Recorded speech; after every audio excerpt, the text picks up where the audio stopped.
शाहिद खुशो blog YouTube channel में सभी दोस्तों के भली कार आई धमाकेदार ज़बरदस्त वही अपडेट आई है जेका तव्हां सां शेयर कंदुसि।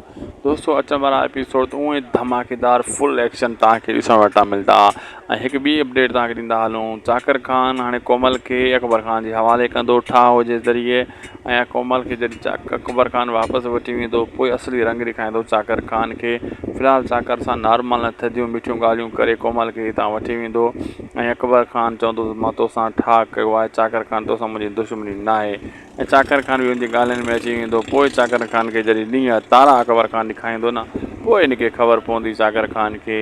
ऐं अचण वारा एपिसोड यानी ज़बरदस्त बहितरीनु कहाणी तव्हांखे इन में ॾिसण वटां मिलंदी। तव्हां बि सोचींदो अकबर खान त हाणे सफ़ा ग़रीब लॻो पियो, वरी हाणे साॻिया एक्शन वारा सीन ॾेखारे थो, वरी इहो छा मसइलो आहे।